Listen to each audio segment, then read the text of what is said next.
Hey, yo, what's up? It's your boy, sir, of the 2020 Podcast, LLC. Please say the LLC. And before you listen to this episode, I just got to let you know, I need you to stop what you're doing. Go to blkrenaissance.com, and I need you to shop for the culture.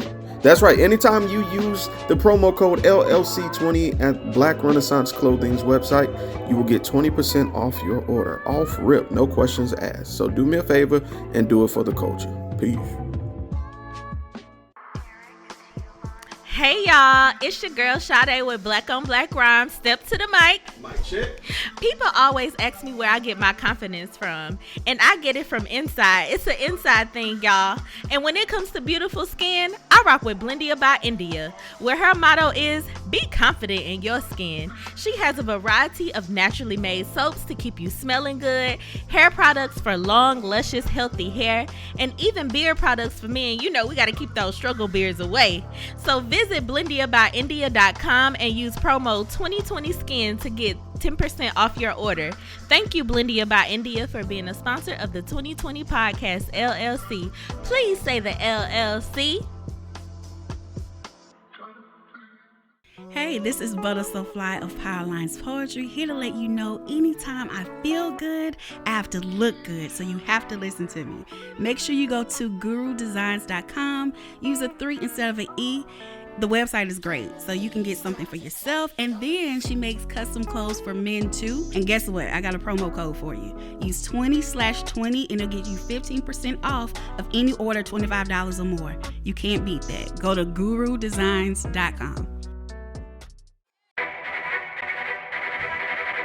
The self-destruct sequence has been activated. Repeat, the self-destruct sequence has been activated. This sequence may not be aborted.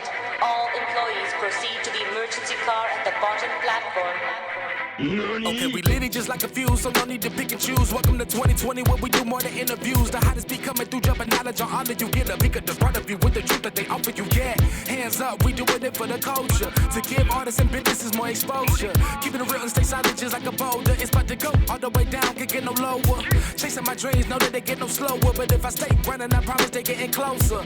Moreover, success my older. And if you're sleeping on me, I'm waking them up like Folgers. I told you, coming from the land with the tide roll. Well, we'll be on a whole different vibe though. We like to ride slow and keep our windows tinted so you really can see us like Stevie Wonder waking up with his eyes closed. Yeah, got the kind of flow that rock the boat. On my 16s of pounds of dope. And if you figure you can hang with me on the mic, then grab some rope. Matter of fact, better grab some hope. While you at it, we keep it live, it's time to tune in. Turn up the sound on what you're using. It goes so hard, I think it's bruising. The show is 2020, no need to zoom in. Yeah. Hey, yo, what's up? It's your boy, sir, of the 2020 Podcast, LLC. Please say the LLC. And I'm back with the squad. You already know what it is. SquadGoals, Season Trey, Episode 2. And we are talking about Insecure. So, that being said, I'd like to go around the table and just reintroduce my favorite people in the whole effing world. Starting with the newcomer to the group, Miss Butter. How you doing today? I'm great. How are you? I good. What's been happening? Can you hear me? What's been happening? Yeah, I said what's happening. Nothing. Just got off work. Just finished up watching Insecure tonight. Oh, so yeah. I got a lot of opinions about it. Good. We finna rap beef in here. All right.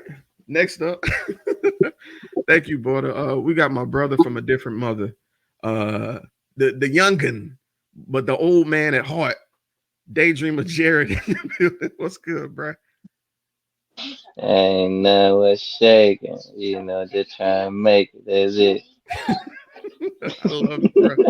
I'm glad to have you here, bro. I'm glad to see y'all on this new year, man. So. That being said, also we're gonna swing on back to our fashionista. You know what I'm saying, Miss Jessica Leron. What's going on, girl? I'm excited to dive into this episode because I'm still reeling over the fact that we have Insecure no more. So, any opportunity to have a conversation with other Insecure stands about the characters and their development, and then our own insecurities, I'm down for it. So. All right. Well, we finna do that thing. We finna do it. Now, my brother from a different mother, but we got the same dad because I adopted his dad as my dad. The sensei of anime, the Blurred Syndicate chief himself, Mr. Stokes. What's good, bro? Man, just enjoying another quiet day. I'm interested to talk about it. I like Butter had to watch Insecure today so that I could be in the know. I definitely have some feelings on that one, and I'm kind of happy Insecure is done. So me and Jess, we may have a little bit of issue here, but I love you. I love you nonetheless, though. But because you say growth, I say lack thereof. Oh, I want to hear this argument. I gotta hear it. Let's bring it. Yeah, come on, we come on with it. But I'm gonna keep it quiet right now. You got to do your thing, bro. Glad to be back. Hey.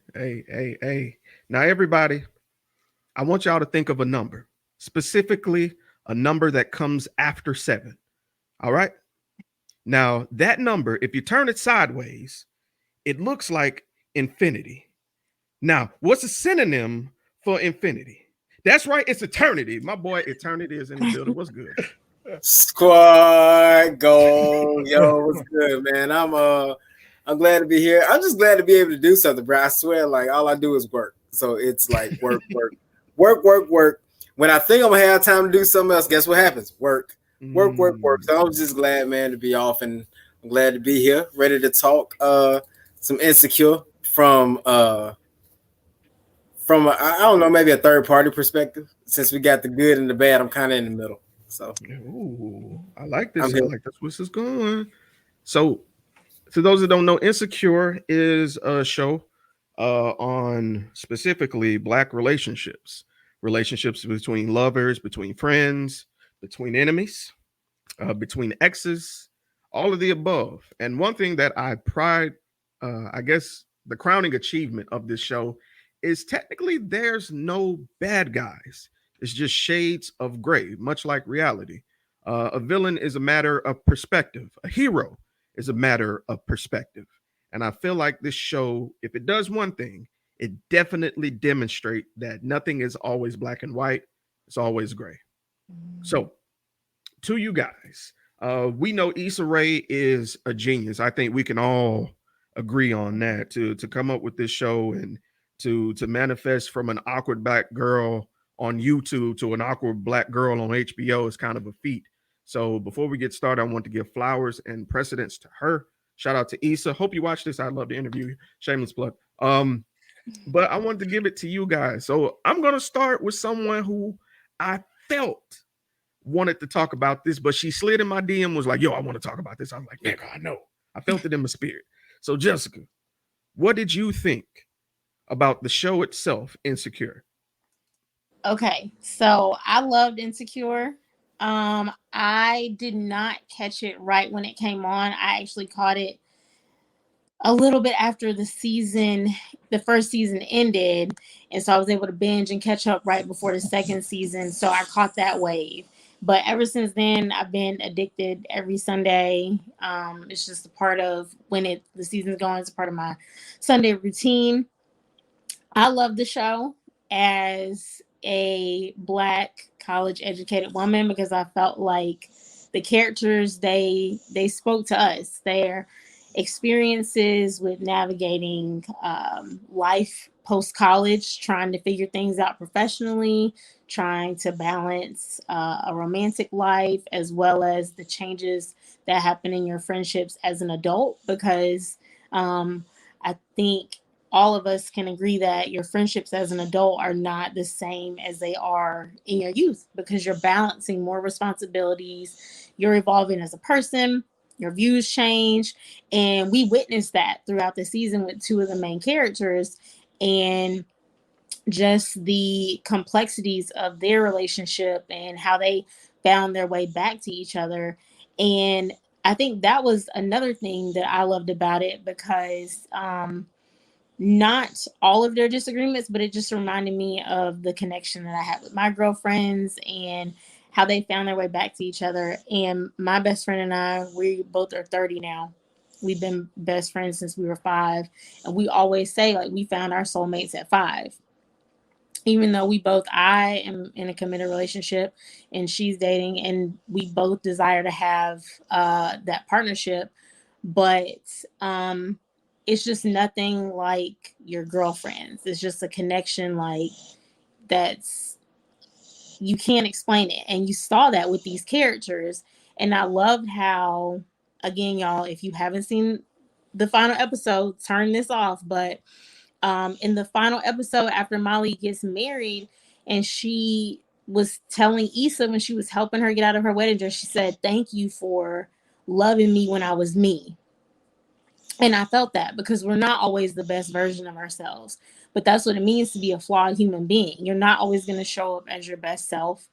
And the people that love you and are there for you through that process, you need to hold on to those people and give them their flowers for being there and loving you. And that's the way relationships work.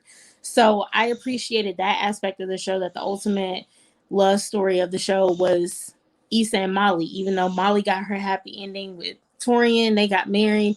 Issa and Lawrence worked through everything and they found their way back. But ultimately, it was Issa and Molly.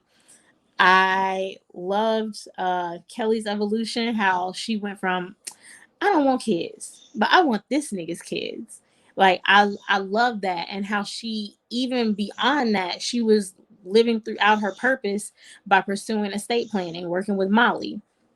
So I love that she found her fulfillment personally and professionally. And with Tiffany, it was good to see her come full circle with her postpartum, because I think that's something that a lot of women deal with. And to be honest with you, when they were touching on that in that season, any young man like around our age that watched the show, even my boyfriend, he was like, "What's wrong with her?" And I was like, "She is postpartum." Like, but every woman I talked to, we picked up on it, even before they long before they touched on it.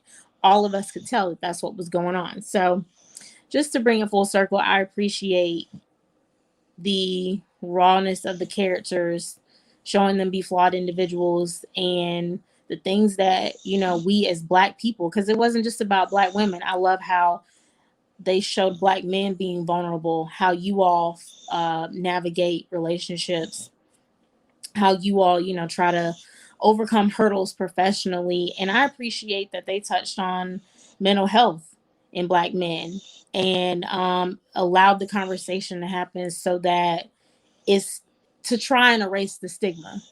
We're a long way from it, but I appreciated that. So clearly I love Insecure. All right, well said, girl. You better come with that thesis statement. I'm gonna snap to that.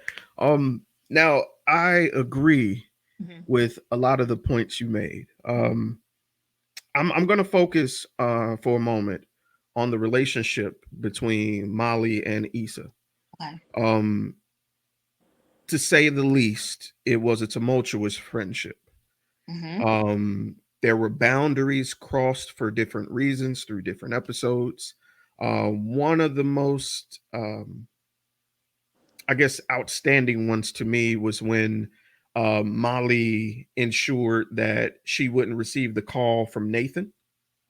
And it was because Molly thought she was doing the right thing for Issa at the time. And that started to show, I guess, the complexities of thinking that you're doing the best for people. And it's the theme of wanting to always be in control.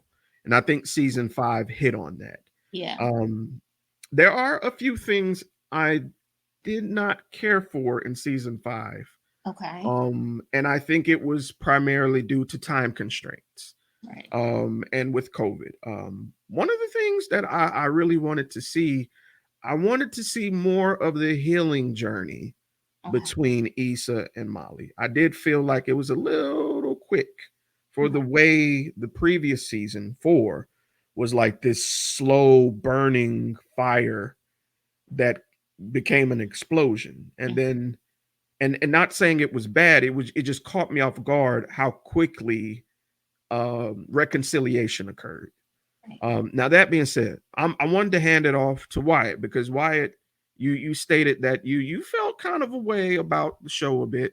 So what were your thoughts in particular? And feel free to explore, but I wanted to hear your thoughts on the relationship between Molly and Issa. So yeah, with Molly and Issa, like I felt like they had I we've all had those kind of relationships where somebody feels like they're doing the best for you, or like they feel like the tough love is like being brutally honest, but it's really more to hurt the person's feeling rather than to help them. I felt like sometimes um you know, like Molly was one that, she definitely knew what she wanted to do where Issa was kind of bouncing around. So like I get to a certain extent like being able to have those kind of moments, but also I thought sometimes they were holding each other back versus then allowing themselves to grow, because like there's always been those times where like I've been in dating situations and I've known Jeremy for like 17 years now. So like there have been some times where I'm pretty sure Jeremy knew the girl that I was dating was not going to be good for me, and he also understood that I needed to bump my head, because then after that that causes friction within your relationship, and then there's also times where I've had to do the same thing. But I also felt like, you know they just they like kind of like what Jeremy said about them not taking the time to really explore what and kind of come to a resolution about those things, because like there's certain times where you need to have those moments where you are apart. You have to see that you're better sometimes, and sometimes just because you're so close, you're not able to distinguish where you end and someone else begins. So sometimes I would have enjoyed them seeing them grow apart, them saying, okay, well, I do kind of like this, or I do like that, even though Molly doesn't like that. You know what I mean? And then like I get it, towards the end they started to have their own lives, which was really, really good. But it was almost like they were dependent on one another for different things. And that's never good. Very valid point. Very valid point. I would have liked to have seen how far they could have gone in their own respective worlds. Now we did get a taste of it. We did get a taste of it. Issa did become a little bit more focused, a little bit more business minded with the block, which was pretty cool. I love the name. And Molly did find time to, I guess, discover herself. And I don't know about y'all, but Molly with short hair, fine, fine for fine, fine, fine. So I want to toss it off to Butter. Butter, specifically, I wanted to talk about another dynamic that I really enjoyed the show. And feel free to touch on the dynamic between Molly and East. But I wanted to talk about the transformation in Kelly. Kelly in the preview, and I'm going to say why I handed this to you and a reason for in just a moment. Kelly was like the comedic relief in all the previous seasons. She was the funny big girl. But personally, I did see not a stereotype, but kind of a archetype of character in Kelly in like seasons 1 through 3. And I wasn't really feeling it. But I wanted to hand it off to you because you have a poem specifically that address situations like that. And from the instant I saw Kelly's kind of rebirth, you know what I mean, with what happened in season 5, I Right, right. wanted to know what you thought about how they handled her throughout the season and throughout the show as a whole. Oh yeah. So I love Kelly. Kelly is like my favorite character, but you're right. Like the first couple of seasons, she was the comedic relief. And I think because she was the big girl, she had to be over the top. So she was really sexual, she was really fun. She didn't really go into depth with it. So I was really excited to see when she died. That episode, and I think that's what they were really trying to get to, because like when she had that, what was it, like homecoming or something like that? Yeah. And when they were doing like her eulogy, they all did like the surface things, like she knew how to dance, or she was the party, but nobody really knew her in depth. So I think it was really cool how they actually did that evolution of her. Like one of the best scenes was when she was with I think she was with Molly's mom, and they were talking about the will. And so you were able to see, yeah, she's funny and she can, make it everything smooth and, running well, but she's also professional too. So they were able to see different facets of her.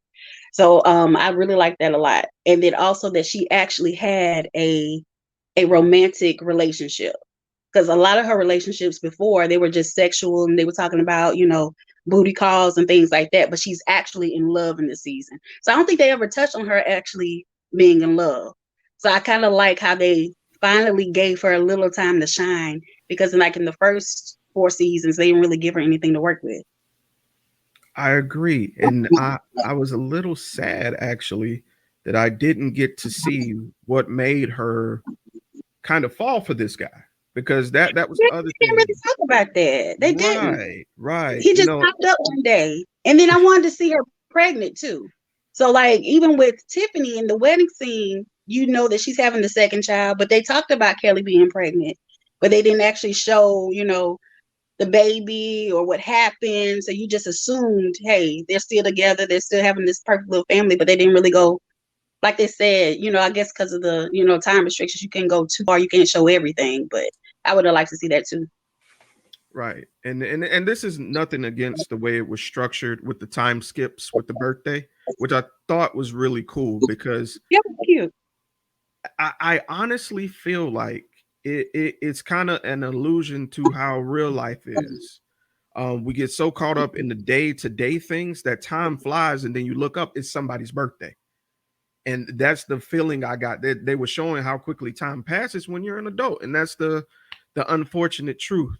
So one other character that had some growth, and I'm putting the quotes in it, and I wanted to hand this off to Eternity. Lawrence was the baby daddy, with what's her name? Condola. Yeah. Look at you. 10 points. Somebody put 10 points for Butter. She came up with it. Now with and one thing I really enjoyed about that episode where they dedicated it to Lawrence was for men. I'll say this, and this was for me. I got to see, because I don't have children, but I got to see both sides of the argument when it comes to being and I hate to say it like this, being a baby daddy and being a baby mama, and what it means to try and co-parent. I know several people that have tried it, and why I'm shaking his head. I know several people who've tried to do this, and I know how stressful it can be. I've seen it, but I wanted to ask you, Eternity, and as a fellow gentleman, we don't have kids, but looking on the outside, what did you think of the way they handled Lawrence in this final season and overall? So is I can kind of identify with his character, only because in the beginning, thinking back to, because what we also have to put into perspective is how old they are in these seasons and in this show. You know what I mean? So they are young urban professionals.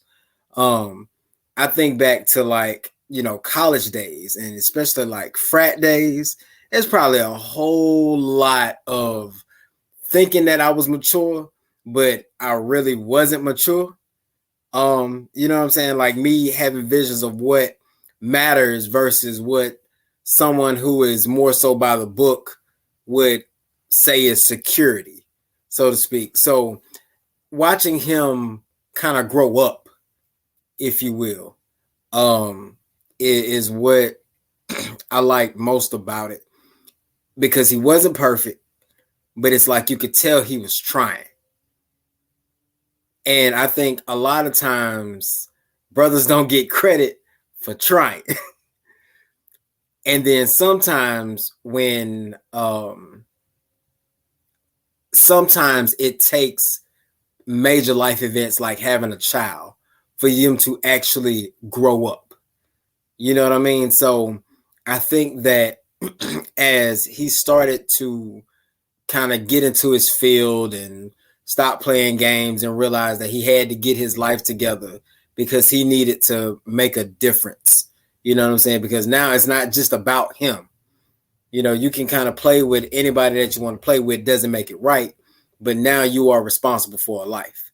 And so I think that in this last season, it really just kind of put over the top of, like you said, I don't have any children, but I've seen less people be able to co-parent than ones that I actually know. You know what I'm saying? So for watching them kind of touch on those things, and then like in the was it like the going away party that they had in season 5, just kind of everybody being in the same atmosphere.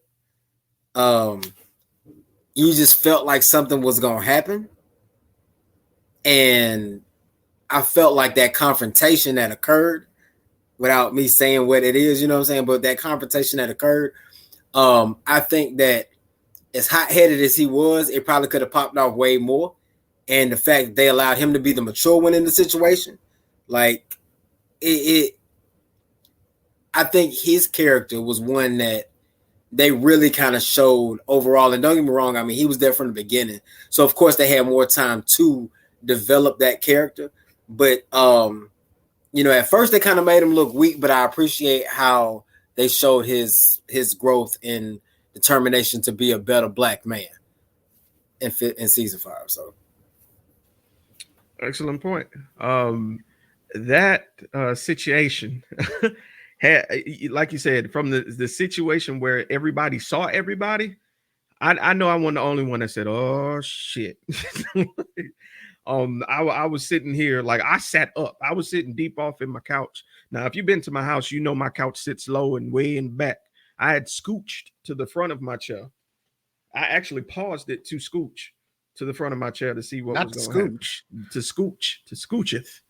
Now, now one thing that we kind of hit on, and I'm just circling back for a moment because Jared hadn't seen it, and I think it's kind of fortunate he hasn't, because he's getting some of the outsider's view of what's occurring. And like we said, these are characters we kind of grew up with over the past 5 years. I jumped in on the show during season 3, and I watched one episode of season 3, and I immediately went back and watched everything up until that point to catch up. So, Jared, you're a younger guy, of course, and black shows are there, but it's very rare that we have the longevity as far as shows go. Like, I wanted to ask you specifically, as someone from the younger generation, we ain't gonna clown you, but just honestly, what were some of the shows that impacted you as a young man that were black shows? Um, most memorably, probably Fresh Prince, really. Probably Fresh Prince. And I like Family Matters. You Mm-hmm. know, I think the thing that stuck out the most was just like the parental guy. You know what I mean? Mm-hmm. Like everybody did have an Uncle Phil. You know what I'm saying? Like, and everybody ain't have a Carl Winslow. You see what I'm saying? So Mm-hmm. like, so it's so uncommon to have two parents. You know what I'm saying? Especially in the black community, and it's also not common to have two parents that love each other. That's because it's a big difference, you know what I mean, Mm-hmm. between parents staying together, for the kids just because, and staying together for the kids, but they actually love each other. You feel what I'm saying? Like you can see that. See what I'm saying? So Family Matters and Fresh Prince gave me that because I didn't have that. Feel me? I didn't have that from my mama and my daddy, but I mean, I seen it from my grandparents though. You feel me? Because that's where I was raised. But so them shows kind of gave you that American dream feel for the black community. You feel what I'm saying? Like Uncle Phil, that was my full house. You see what I'm saying? That 70s show, like that's the kind of impact them things had because it made me wish I had an Uncle Phil and Aunt Ville kind of environment and upbringing. You see what I'm saying? So them the two two that stick out to me because it's so uncommon. Like it's just not something that you see, and it's so uncommon that it seems as though some people get offended if you have an Uncle Phil and Aunt Viv. You know what I mean? Like it's to the point where having, you know, a Carl Winslow is somehow unfortunate. You know what I'm saying? like like the fact that nowadays people can say, "Man, you was raised with both parents, man. You ain't nothing. You ain't never had to do this or never had to do that." Like that's how it's supposed to work, ain't it? You see what I'm saying? Like, ain't that how it's supposed to be? Like, ain't they supposed to help me and teach me about credit early? Ain't they supposed to let me stay at home until I get up on my feet and learn life? You see what I'm saying? Like, so it's almost that people feel disrespected or like that you better than them because you got an Aunt Viv and Uncle Phil. Like that's not cool no more. Like you gotta get it out the mud now to even be valid. Who like to get dirty? Shit, that's why I take a shower every day. You know what I'm saying? You feel me? That's the thing. Like Uncle Phil and them got it out the mud, so Carlton and them have to, right? That's Facts. the point. That's what they supposed to do. You see? 100%. So I don't know. So that's kind of my take on that as far as Now, the shows that impacted me. now something I want to point out about Jared's choices. Jared's choices are what we and maybe I'm speaking too far ahead, but I would say these were some of the staples in terms of black television of our time. Even though we are one generation ahead of Jared, Jared knows of these shows. And I feel like Insecure will grow to be one of those classics that did have a realistic look on things. Now, don't get me wrong, no disrespect to Fresh Prince. That was one of my favorites as well. Love Family Matters. But those were comedy with a hint of truth. I feel like Mm, Insecure was more truth with a hint of comedy. Mm-hmm. And I can I probably like think that that's, then. you know what I'm saying. So I'm telling you, Jerry, you better get on it. It's lit. But something I want to go around in a group with you guys and discuss is Issa has an amazing way of taking a serious topic that is kind of taboo or overlooked in the black community and throwing it right in your face in the episode. Mm-hmm. So I want to go around and I want everybody to pick something, whether it be from this season or a previous season, just one topic that kind of, I don't want to say caught you off guard, but kind of surprised you that was discussed. And I'm gonna go first. Um, and Jared, forgive me, I'm about to spoil a little bit, not a whole lot, but just a tidbit. I'm sorry. Strokes. Molly's mom Yes. suffered what we call, and I looked this up, it's called a TIA. It's a transient ischemic attack. It is what we call a mini stroke. With what happened with her family, Molly's mom suffered a stroke and she was rushed to the hospital. Family was there. And while dealing with the nurse, she found out that this wasn't her mom's first stroke. This was actually the second. Now, her dad kind of rolled over it kind of quickly, said it was just a little small one, it wasn't anything major. That the medical term is TIA. And the thing about it is, with this stroke, this is a sign of a larger stroke to come if not caught early. And that occurred in this. And I'm glad they did not shy away from it because this is more prevalent in the black community. It is a topic that kind of caught me off guard. I've had family members affected by strokes. Um, it hit me hard because you see a person one day, and then after you see them in the hospital, they're not the same person. It's clearly taken a toll. They're not as strong as they used to be. They're not as vibrant. it's like they're 75% there. So I wanted to go around, and I'm just gonna pass it around. What is a topic that may have kind of surprised you with how it was approached in the show? Anybody want to go first? I ain't want to assign nobody because I know I kind of hit y'all with the ooh-op on this one. I can kick it off. Go So ahead. I remember first season, and y'all, I'm laughing about it because of the way that the actors portrayed it on the show, but it's not funny. It's real. Black men deserve to have all the joy and all the whatever their purposes are. But in first season, when Molly was dating, I think his name was Jared, and they were having conversations about like some things they had tried in their past. And Molly mentioned something about the fact that she had kissed a girl.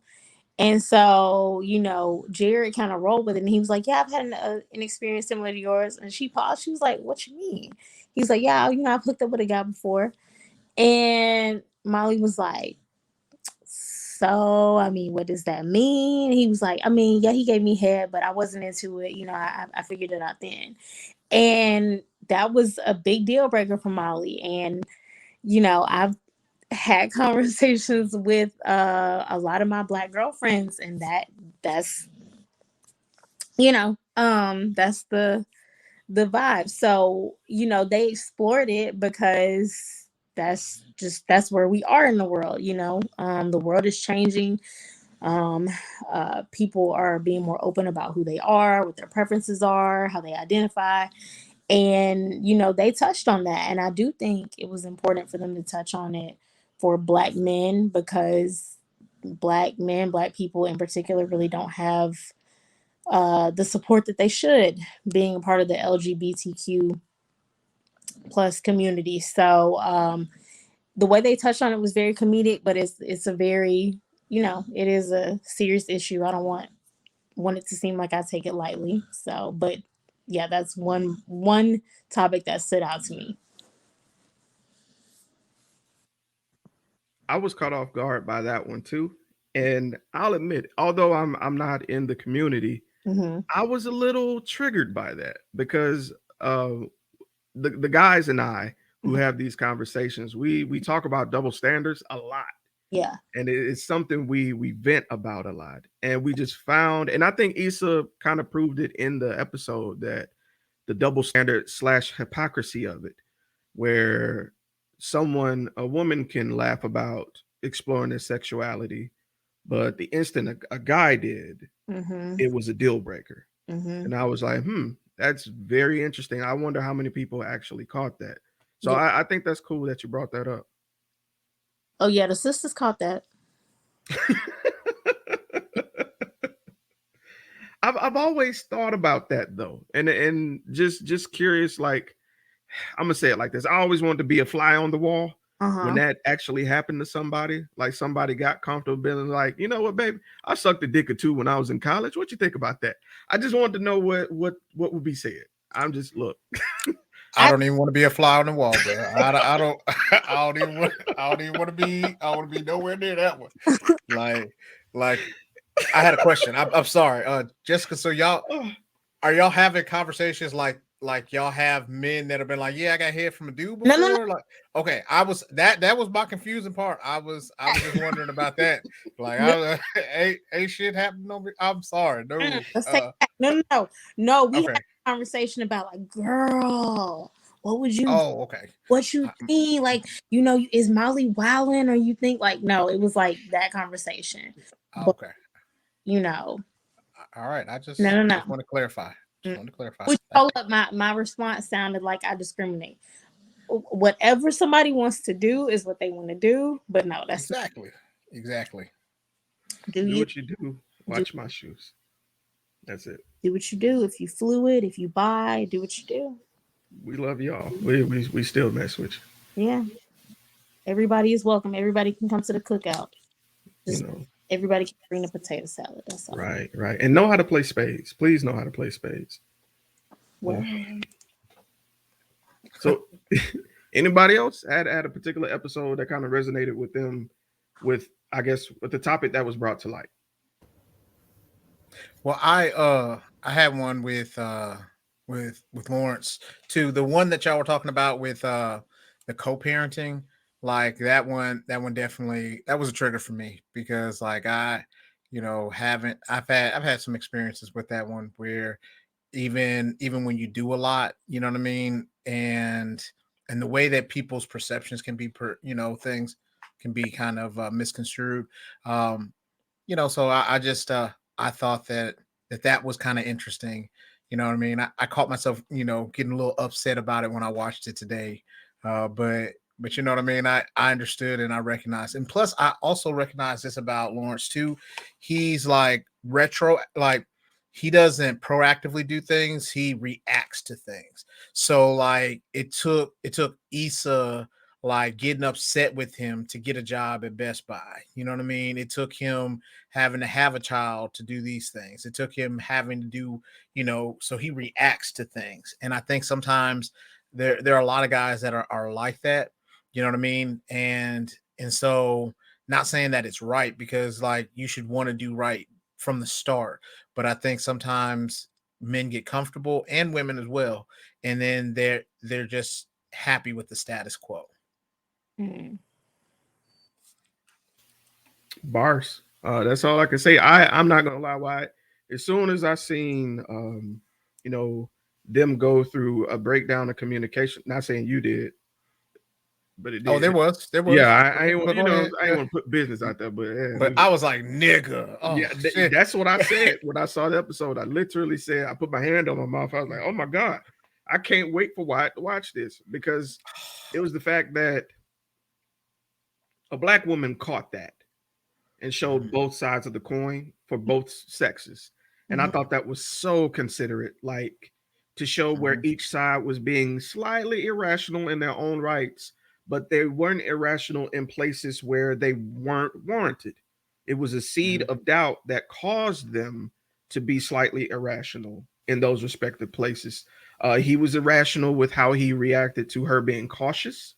She was a slightly irrational to how she kind of was protective and not making him see his child a priority. Or one thing I ain't like, y'all, no cap, no cap. If I have a child with somebody, you are not going to talk about them like they're nothing in front of me. I do not tolerate that. That I don't give a damn if we're on great terms or bad terms. He has nothing to do with you. Keep your opinion to yourself, cuz. That's one thing that I really got triggered over. Um, and she was like, and that's when she was like, I see where he got the ears from. I wanted to jump kick that lady. I ain't know who the hell she was, but I want to jump kick her over the hospital bed. But that's enough for me. What about any of y'all? What was some of the things that caught you guys? I was really rooting for my boy Nathan. I like Nathan a lot. So the whole way that they played with his mental health, because it could have went really left. I was really proud of him when they did the going away party because he really could have whooped Lauren's ass. He really could. So when it came to it, he was able to keep his composure, and then even with the breakup, he knew he had to do something for him, you know. So he had to take care of himself. So I really liked how they played around with how he's taking his medicine daily because they would show that the medicine, and then also there was a lot of places that he could have been triggered, like the guy at the barbershop getting in his face, talking a lot of stuff, Lawrence talking about barbecuing and all of that. So he had a lot of places where he could have really just popped off. But I love the way that he was able to compose himself and actually do something with him. So I already knew that they weren't gonna last, but I was rooting for him anyway. I like Nate too. Granted that I think it was season 2 he was introduced or season 3? 3. Yeah. Granted, I didn't really care for him at first, but then with this season, seeing his growth and seeing him build himself independently of anyone else. And one thing I did like that happened to Nathan was when he got the closure about the situation with his cousin and about how he really got evicted, how he was in a place where he was in that dark place, but he recognized in the moment that he was with Issa and he could come out of that. Mm-hmm. Not saying that he was dependent on Issa for it, but he chose to be in that moment. Mm-hmm. And I felt like that was symbolically shown with the mini earthquake that happened. Mm-hmm. And she said, "Did you feel that?" And he was like, "Yeah," but he wasn't paying it any attention Mm-hmm. because he was focused on her in that moment, which I thought was beautiful. Yeah. But anyway, but what about you, brother? It's two things. One of them is a topic, but I'm gonna keep it real short. It's the fact that it might have been season one. Full transparency, I didn't, much like you talked about season 3. I didn't watch Insecure until we got HBO Max, and that was one of the main reasons that she wanted to get it, is because she wanted to watch Insecure. So we started from the beginning, and I ain't gonna say I was one episode. I said it took me about 3 or 4, but once I was about 3 or 4 episodes in, we just kind of every day was binge watching it until we caught back up to where they were live for season 4. So one of the things that they did touch on early on in the show was we talked about the different dynamics of friendships and relationships. I like the fact that they touched on having open relationships and exploring the ideas of polyamory, because that's not something that we talk about enough in the Black community. So I did appreciate them for touching on that, but also might have been this last season. It kind of meshes in, you know what I mean? Because literally it's like watching one super long movie. But it was when Issa had to put on that show for the block, and she went back to old buddy who had like all those super creative ideas, and she was afraid to let him be that because she was trying to be conservative. I think that spoke a lot to how Black society can be. You almost have like 2 classes of Black people, if that makes sense. And you really got more than that, but to an extent, they showed that relationship about how you've got that kind of corporate Black, like that corporate Black American who feels that they have to do X, Y, and Z to go by the book in order to be successful. And then they showed the artist side, which is what really stood out to me, because he was such a creative and he had all these ideas, and she was so afraid to take a chance on him. And it was him taking a chance and doing what he set out to do because he believed in it and he followed through with his passions that put her in the position to have the success that she had. So I think that it speaks to all the things where, and I know this might not sound the same, but I kind of relate that to the college experience when, we're told to go to school, get good grades, go to college so you can get a degree and you can get a job. And then when we get into the real world, half of us don't even get the chance to work in the fields that our degrees are in, because we haven't been taught and trained to do all of these other things. Like he talked about earlier, as far as like credit, you know what I'm saying? Like financial literacy isn't something that I was particularly taught in high school. That's something that I had to learn on my own. You know what I mean? And so I think it just kind of spoke, that whole scene right there kind of spoke to society. Like it's okay to go outside the box, to think outside the box, because as long as you stick to the things that you are passionate about, if you are passionate enough about them and you see them through, you too can be successful. You don't have to take this one particular route. So those 2 things really stood out to me, and that's what appealed to me most that I could go with. Well, I don't think Issa was trying to. I think Issa was trying to get the white money for the most part, and still let him be creative. Like I think she was trying to mediate. You know what I mean? Because like she did fight for him, where she could have easily gotten one of those people on that safe list that they were talking about.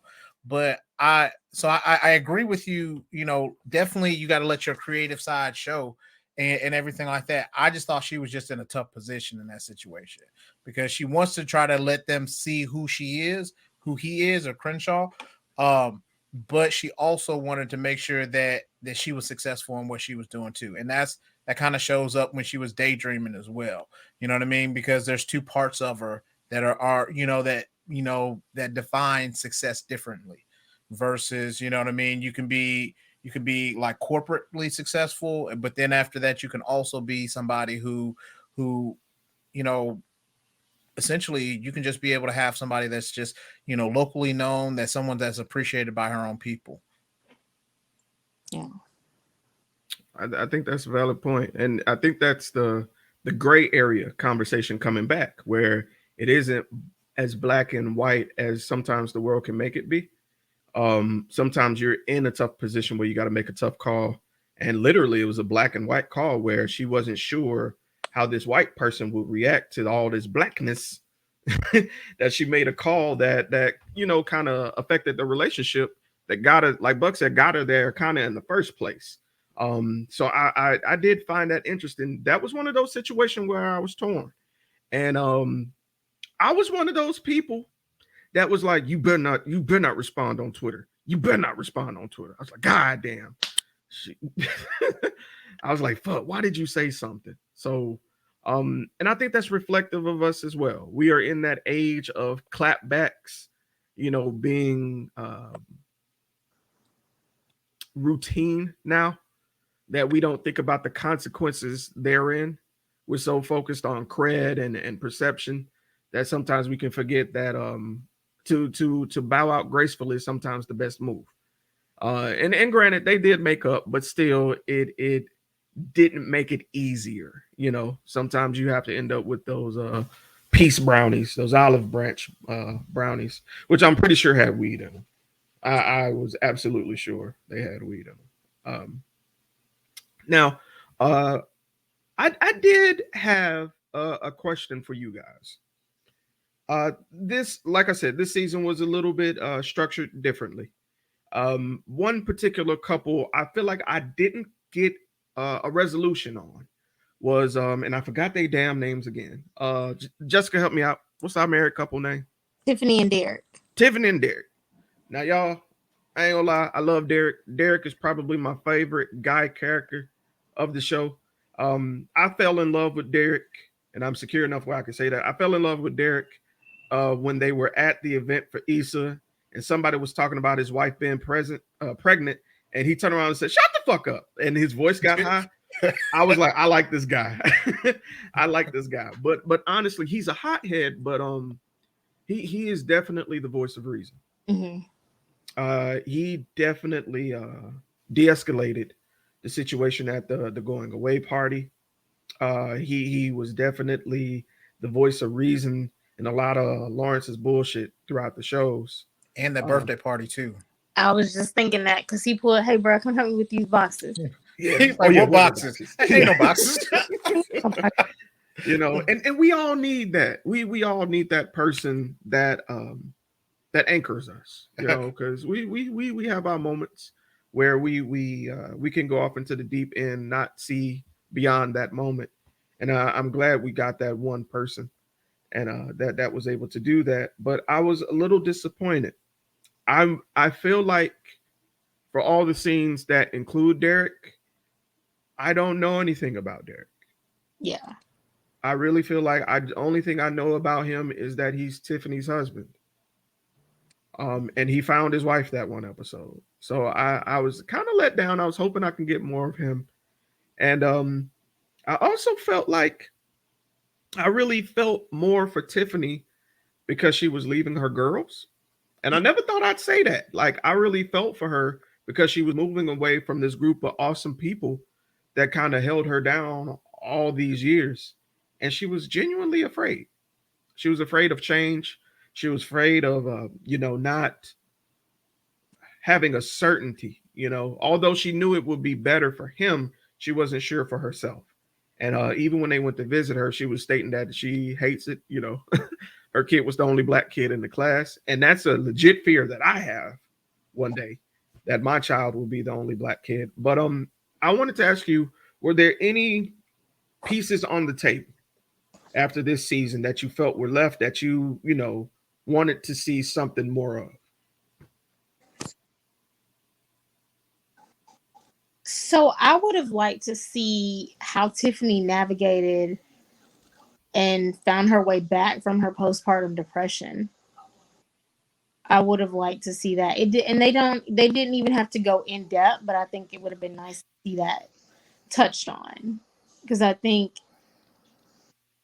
it was good one that they even acknowledged that, but it would Mhm. have been good to see, well, how did you navigate through that, and then you're pregnant again, because that is a fear of a lot of women that have postpartum, the fear of, well, I want another kid, but will I have the same feelings? So Mhm. it can almost be like debilitating with having another child. So I would have liked to see that. Dope. Dope. But yeah, I think that was the point too. So like the whole series, Tiffany is supposed to be the perfect one, right? Mm-hmm. So she always says that they love each other, but there were certain parts, like I can't remember what season it was, but she let it slip out that somebody cheated at one point. Yeah. So there's Mm. little things that she says, but she doesn't say too much, when it comes to it. I think Kelly may be the only one who really knows, where the bodies are buried. But I think that was the whole point of it. So like I wanted to see a little bit more of that. And then also when they went to see her in Colorado, she looked so sad. That whole time she was like she hates it. She's scared, she doesn't like it. And then they talk about something else. But then when Molly and Issa goes to the kitchen, they start talking about Tiffany and then they hurry up and get off of it. So Mm-hmm. they always play around with, Tiffany there's other things going on, but they never go too deep into it. So yeah, I would like to see that too. Well, the thing is also like it's kind of good that Tiffany then kind of got back to her core group of friends because like I know at one point in time she was treating her lifelong friends like friends that were a part of her season that she was getting out of. Because I remember when she had like those friends that all had like kids Mm-hmm. and who were all married and she was like we just have more in common. So therefore, that's why I gravitate towards these women Mm-hmm. versus this. And she kind of took advantage, or she took for granted, excuse me, Yeah. all the things that Kelly and even Issa and Molly, that dynamic of knowing somebody and things like that. So I think that was a good point of being able to distinguish between friends that are seasonal friends and friends that are like soulmates. Those are lifelong friends. So like it definitely brought a good point up in that one. I agree. I didn't even think about that in that way when she was going through that. I definitely didn't like the way she was treating her girlfriends, because I have seen this in some cases, not all, but sometimes when people are making these bigger changes in their life, they feel like the people that have been there with them from the beginning, oh, well, you can't relate because I'm going through this right now. So I need to Mm. associate myself more with these type of people that have either had this experience or are going through it. But I wouldn't have even thought to describe it like that, Wyatt, that they were her lifelong friends and she was trying to treat them seasonally. I like that. Mm. Good point. One thing that we haven't talked about, and I understand that everybody might not be able to relate to this, but Jay, I know you can. Wyatt, I know you can. How do you feel about the use of the Greek letters in this show?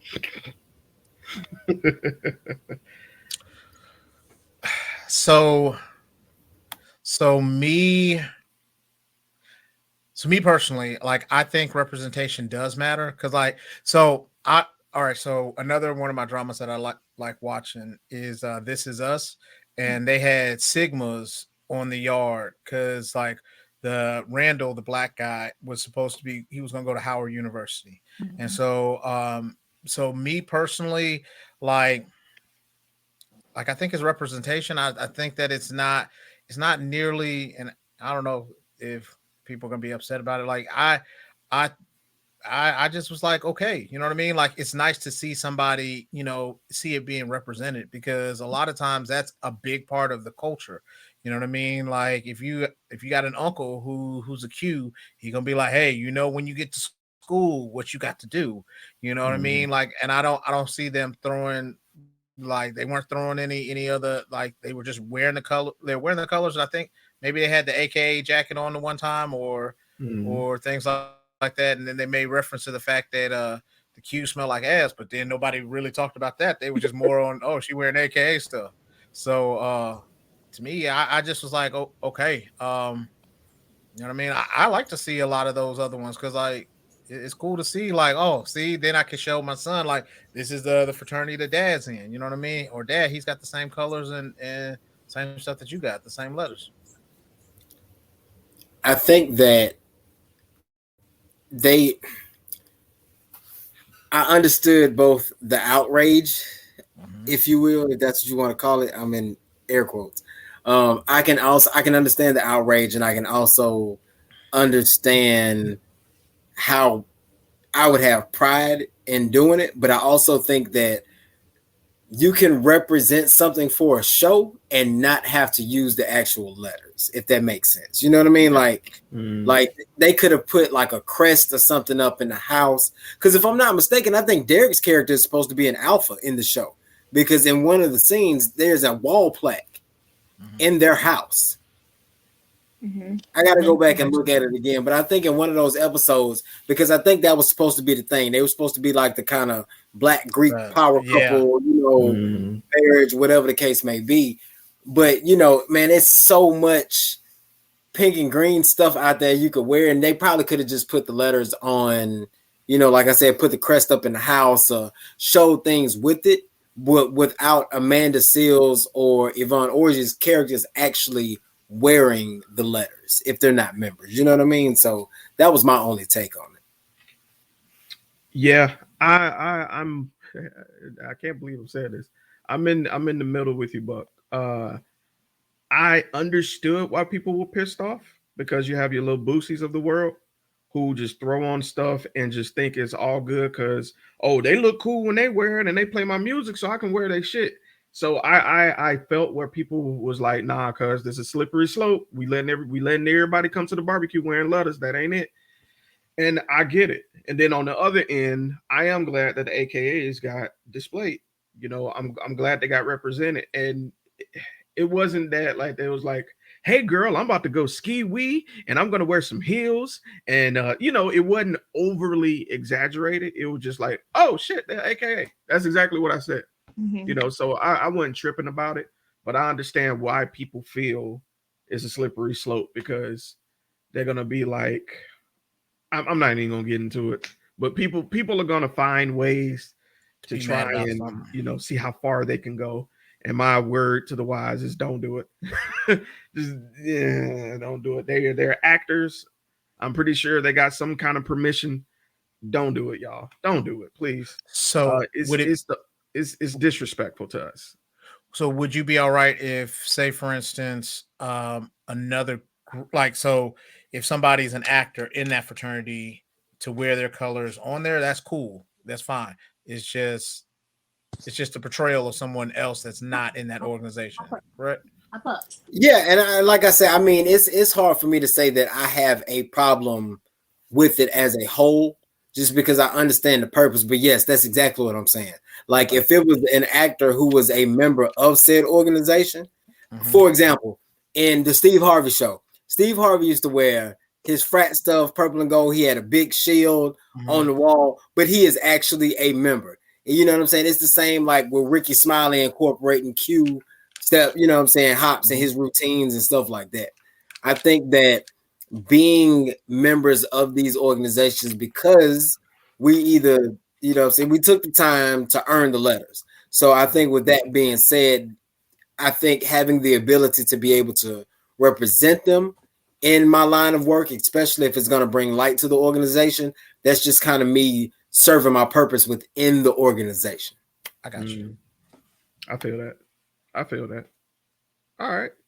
So now this is the coin flip situation where I want to go in a little bit personal, and we won't be before you long because I know people got to go to work. I know it's up late because I was late to work with y'all, and I appreciate y'all patience.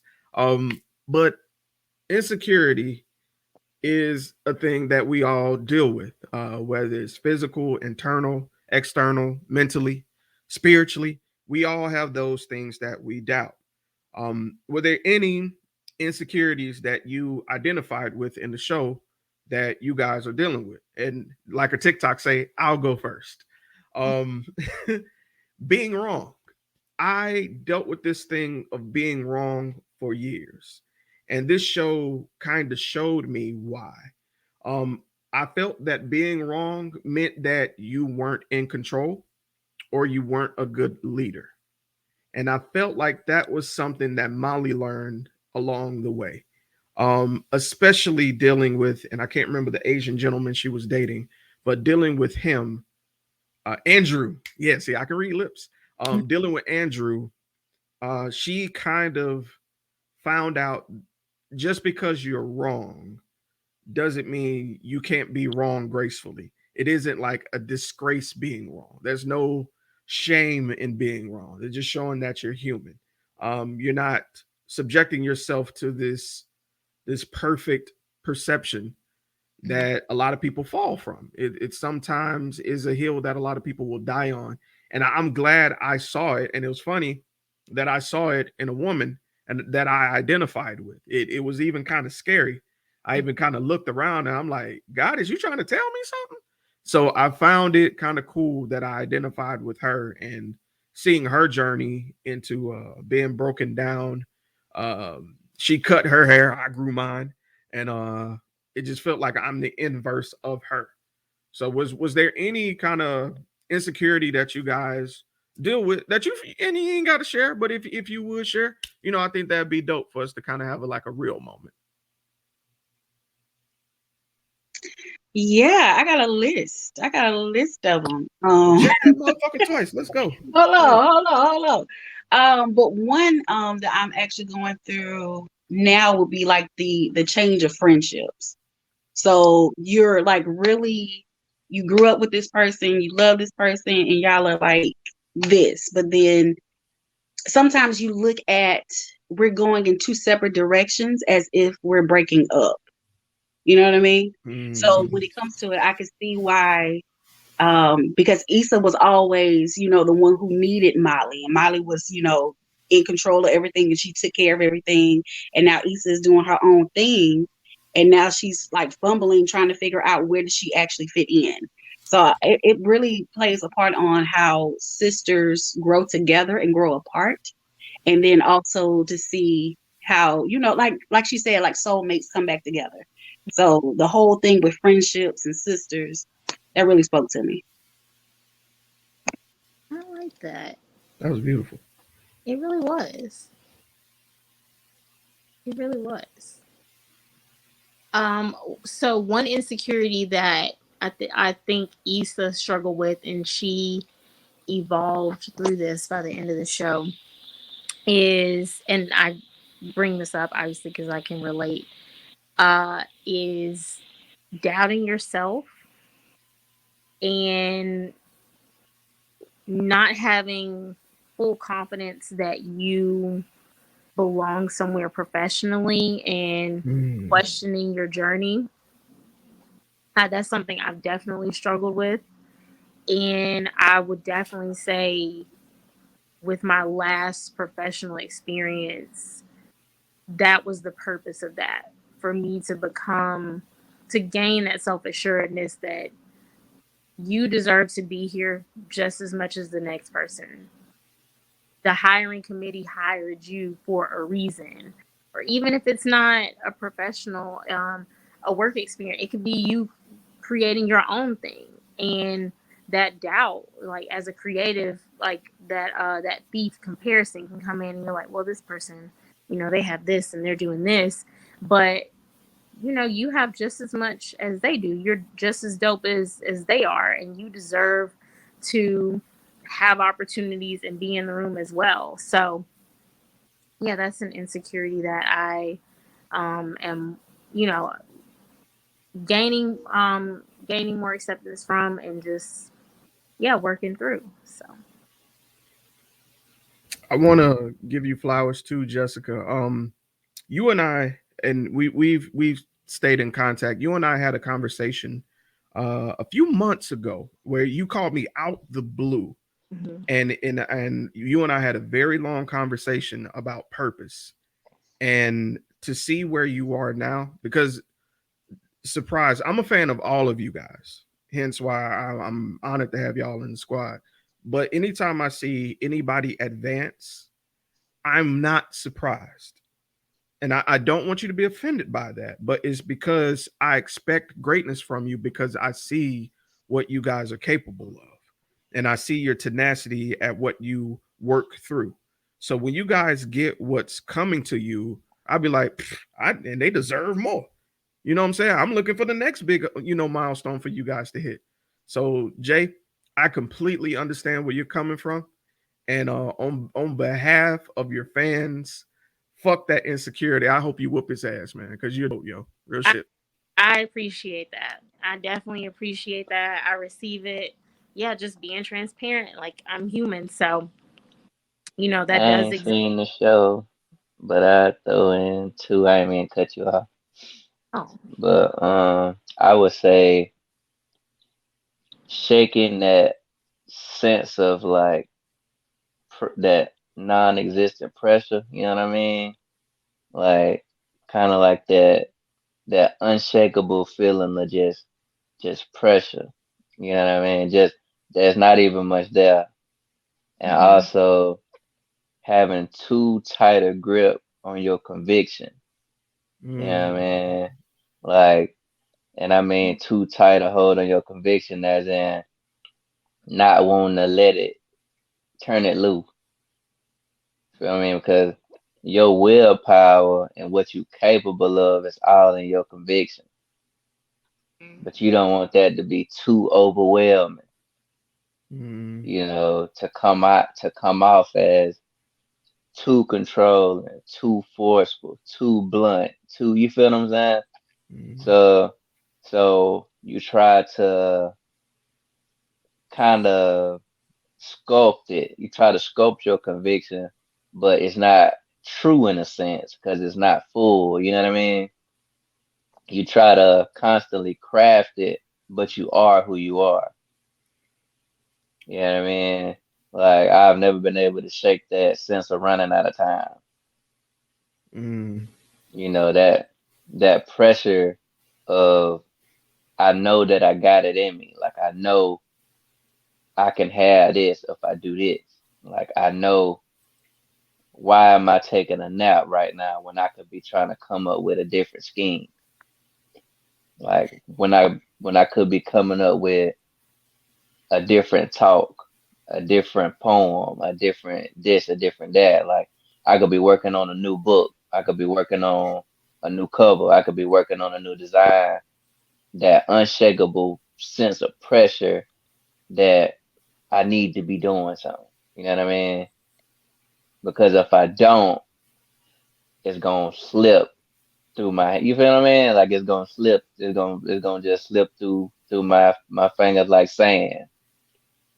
So I gotta constantly. You know what I mean? It's like feeding a black hole almost. You feel what I'm saying? mm. You So know yeah, that's it. that kind of is, and it's a form of existential crisis. It's overworking yourself. hmm Um, and I don't know who came up with that phrase that winners don't sleep. If you want to succeed, you can't sleep. Listen to me. Oh, Fuck all that. If you want to survive, if you want to be able to push through, if you want to have the energy or the wherewithal to navigate to success, you have to rest. It's okay to take a moment for yourself. Is a difference between, and I think this is where people got it fucked up. I think people confuse procrastination and rest.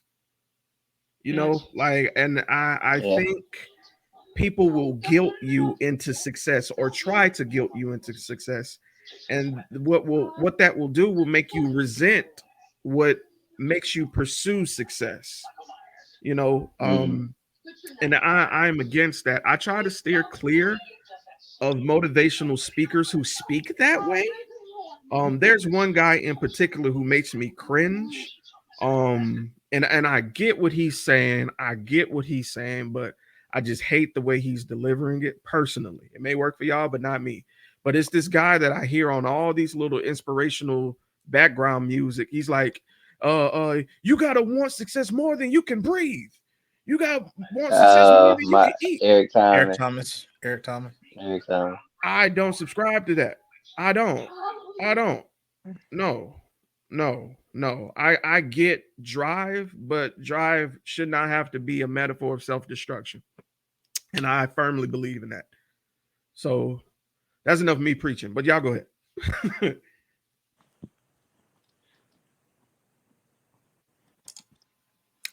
Yeah, so I wrote some down.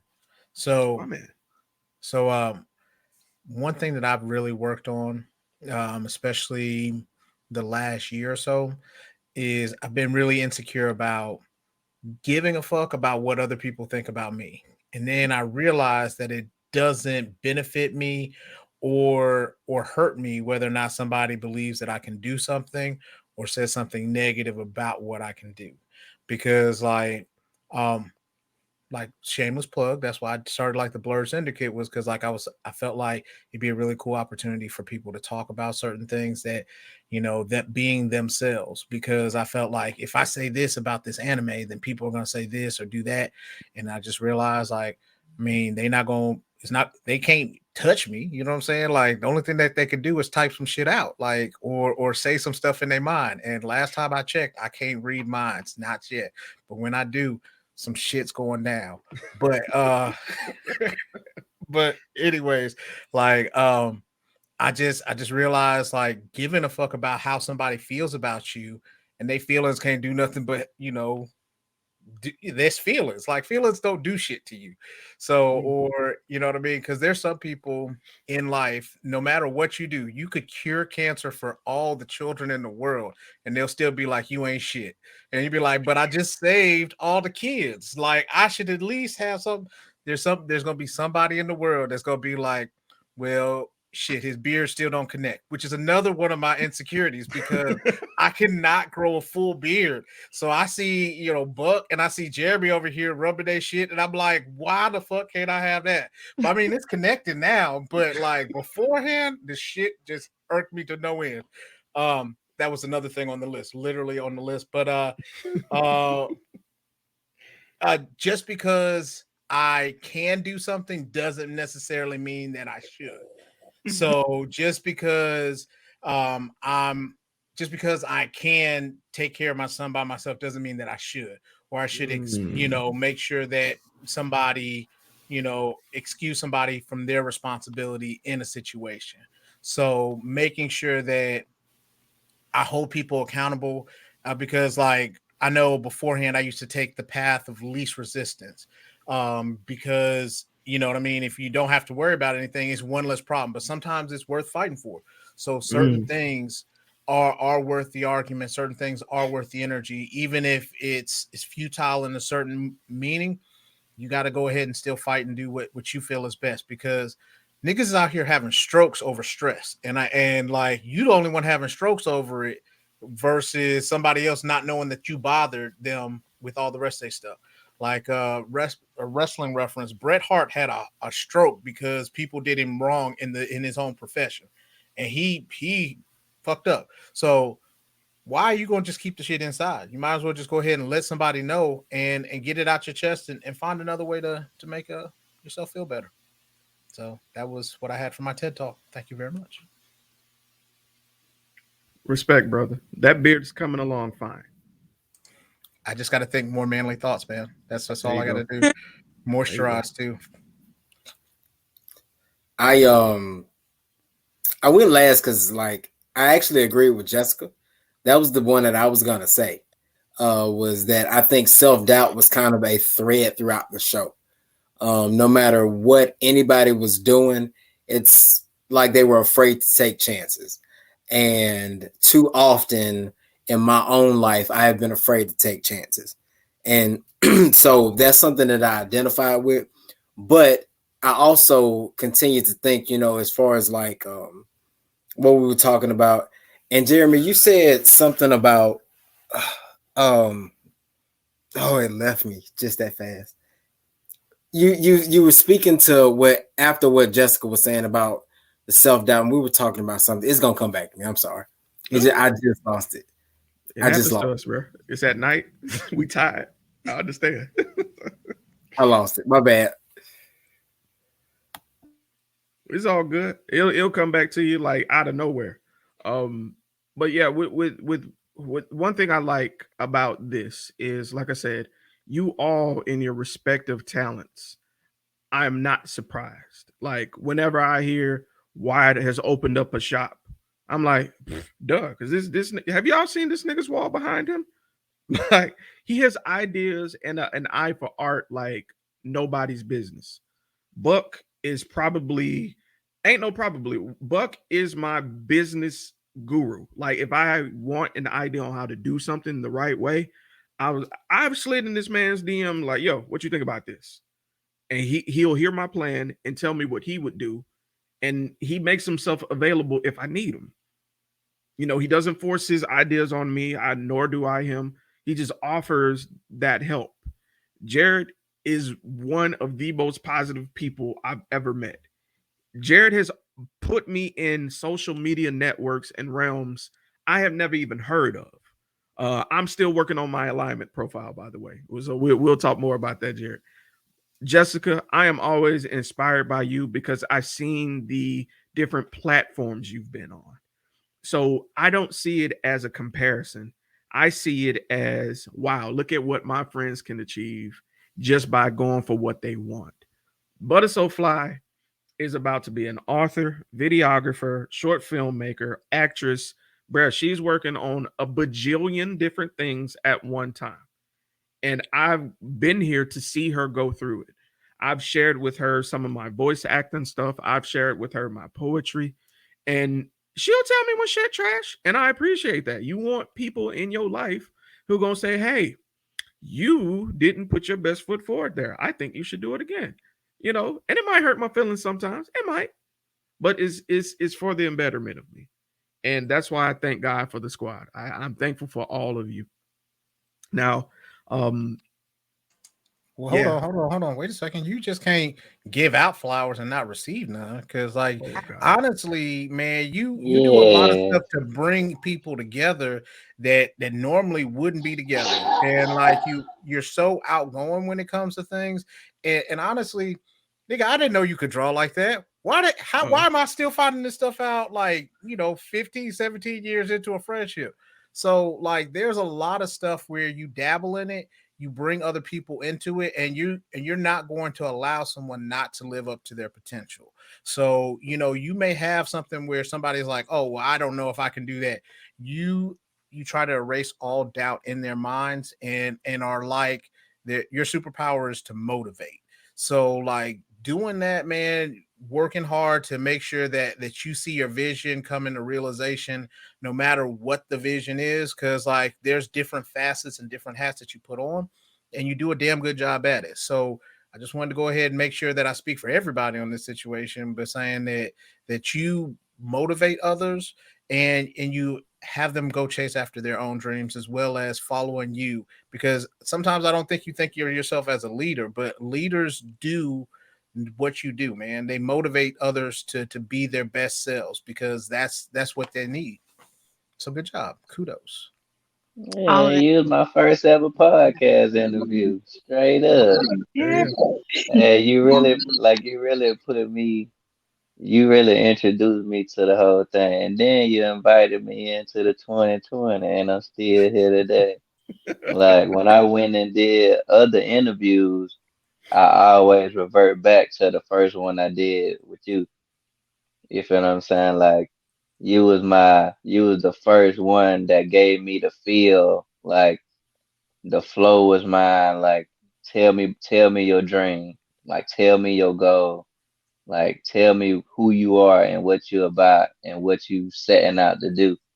Like I watched that interview a little while ago, and I done accomplished a whole lot since the first time me and you locked in and talked to each other. And I That's still what's up. ask you for advice. I just asked you something the other day. You did. So, so like now You you the real deal. Like, and whenever I talk to like my cousin and them about a podcast, or like it's always, man, my partner Jeremy do it like this, like that. The 2020 podcast like this, like that. Squad goes like this, like that. Look, I'm gonna tell you what G be doing. This is he be making it do it. He be making it work. Like you a real pioneer, G. Real talk. Like I'm watching. Like I'm watching all y'all really. Cause this group right here is the type of group everybody needs.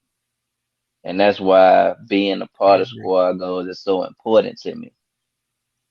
Seeing y'all do what y'all do bring joy to me. Like y'all success, I feel as intensely as my own success. When I see the blurred, I get hype about it. When I see 2020, I get hype about it. You know what I'm saying? When I see the safe word, I get hype about it. When I see Jessica doing her thing, I get hype about it. Because I love to see my folks do good and do positive things. You know what I mean? I'm not cheering y'all on because y'all out in the club all night. I'm not cheering y'all on for that. I'm cheering y'all on because y'all actually trying to change people's lives, and y'all actually trying to achieve y'all dreams every single day, every single milestone. You feel what I'm saying? So Jeremy, you a real pioneer. Like you really took me in and didn't even know you took me in.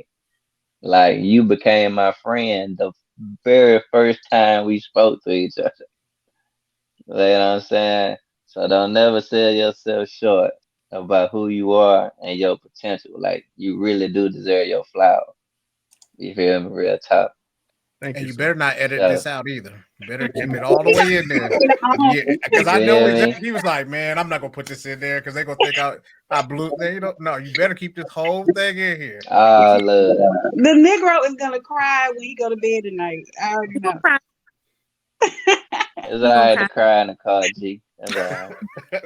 But you should. Yo. All your flowers, just like Jared said, you really are a pioneer. And I think a part of your purpose for being on this earth is to lead the way that you do, to be a pioneer, and just to encourage everyone to be the best version of themselves. You allow people to bring that out in your business, the business portions that you do for your podcast. So keep doing you, and this is just the beginning. You have so many more blessings coming. Yes, ma'am. I receive that. Mm-hmm. And I'll say this. This is one other insecurity I am battling with. Mm-hmm. I have a hard time receiving flowers. I have a really hard time. Um, Me too. it's I get this imposters complex where I'll create a full thing and I'll just be like, it's not good enough, and I'll do that a lot, Mm-hmm. and that drives my stress and anxiety levels to peak levels. Mm-hmm. And I'm that is one thing I'm definitely fighting right now. So I'll share that tidbit. I am working on receiving those. I appreciate that, you guys. I really do. Yes, please do, because you deserve it. Let he who has flowered be flowered. Wait, what was the saying? Chad, y'all help me out. Chadwick Boseman said it when he the speech where he was like Washington was getting his lifetime achievement award. It was like, let he who is watered be watered upon, something like that. But I messed that up. But that's It's all good. It came from Chadwick, so I'm happy. it did. It came from Chadwick. It was a really good speech. You said it was gonna come out of nowhere, and it did while everybody else was talking. Yeah. Damn. When you were talking about the existential crisis and overworking yourself trying to prove a point, that's the one that I can identify with. Exit like, and it's so weird because I've heard that term before, but I don't think I've ever actually looked up the definition of it. So I looked up the definition of it while we were talking about it, and I was like, "Yep, I can identify with that." Because that feeling of doing everything that you are supposed to be doing and it still feels like it's not enough. It's like constantly chasing that dragon, man, just trying to find that moment of success. And then, like, even when you reach it, you still feel like, this wasn't what I thought it was going to be. What's next? You know what I'm saying? Like, sometimes you just got to kind of slow down and appreciate life for what it is in the moments. And that's something that I am slowly learning. But it is taken years to even get to this point. So, yeah. And something like, and I don't know if how closely y'all follow the safe word, but something they did, and I'm dating this episode by saying this, they did this last year. The safe word did a safe not sorry event where it was an HIV testing / season finale live episode. We went to a location, provided free HIV testing to everyone in attendance, gave out free prizes, free gifts, free giveaways. And this all came from an idea that Eternity's podcast had. They wanted to do an event for community service and fuse a podcast episode together. And they made that shit happen. And I was so blown away. Like, it's you guys have ever been around wishers, people that wish, I would love to do this. I would love to do this. I would love to do this. And that's fine. But it's a blessing to be around people who are willing to do. Mm-hmm. And I'm thankful for you, Buck, because you guys go out and do. All of you are doers.